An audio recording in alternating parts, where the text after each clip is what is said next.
xisbiga kulmiye mudane jaamac xaaji axmed oo maanta waraysi gaar ah siiyay telefishinka SBS ayaa waxa uu ka hadlay qodobo muhiim ah oo ay ka mid yihiin madaxweyne Siraaye waxa lagu xasuusan karo iyo filashada ku aadan xukuumadda ay soo dhisayaan xisbiga kulmiye runtii madaxweyne Siraaye waa madaxweyne runtii qaali ah oo qaranka soo hogaaminayay muddo 7 sanadood anaguna isku xisbi baan ahayn anigu waxaan ahaa golihii deegaankii ugu horeeyay Somaliland 2002 xisbiga kulmiye ka soo baxay ilaa waqtigaana xisbiga kulmiye ayuu baan ka mid ahaa golihiisa dhexe golayaasha deegaanka runtii madaxweyne Siraaye runtii waa madaxweyne qarankan intii uu majraa u hayay wax badan qabtay runtii waxyaabo runtii aad loogu xasuusan karo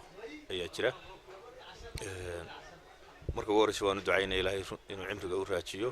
caafimaadkana u siyaadiyo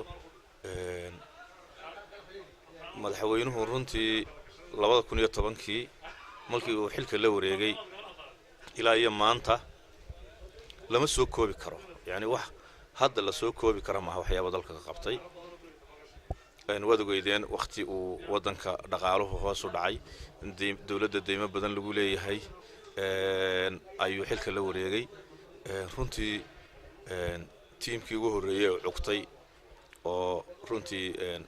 si fiican u la shaqeeyay sidii ay marxaladii adkeed dalka uga saareen iyo runtii sidii ballaarnayd ee dadkii oo dhan uu isugu ururiyay asxaabtii qaranka kulmiye oo qura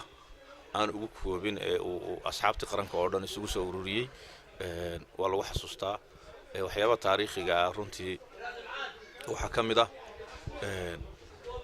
gobolada dalka oo laga isticmaali jiray lacagtii Greenbaart ahayd Soomaaliya khaasatan gobolka labaad dalka ugu weyn gobolka Togdheer oo ay markaa laga isticmaali jiray lacagtii dawladda Soomaaliya ka tagtay oo markiiba wax qabadkii ugu horeeyay ay ka mid noqotay inuu bedelo mushaharka shaqaalaha oo uu 200% in ka badan uu laban laabay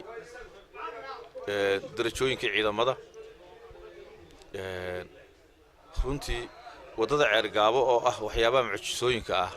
oo dad badan ay u arkeen inay riyo tahay markii madaxweynuhu uu bilaabay hindisaha dad badan ay lahaayeen wax suura galaya maaha dawladda la aqoonsan yahay baan wadooyin inta la leeg dhisi karin oo runtii maanta aad ogtihiin ceergaabo qofka taga ama tagi jiray wadada iyo maanta sida ay tahay runtii waa waxyaabo qofkii maraaba uu ducaynayay madaxweynaha horta madaxweyne Muuse Biixi madaxweynaha cusub la doortay runtii waa madaxweyne aan ku ogahay inuu karti iyo waayo aragnimo iyo aqoon u leeyahay haday tahay dalka iyo haday tahay waayihii la soo maray iyo hadii ay tahay aqoonta uu leeyahay dadka reer Soomaaliland waxaan ka rajaynayaa inuu dhiso dawlad tayo leh oo runtii kooban oo dalkana horumar gaarsiin karta runtii waana ku kalsoonahay inuu yahay madaxweyne kasi aan baqaadi kara horumarkii Soomaaliland ay higsanaysi halka uu marayo aanan isleeyahay wax badan oo runtii la taaban karo ayuu ku soo kordhinayaa Maxamed Jaamac Umal SBS TV Hargeysa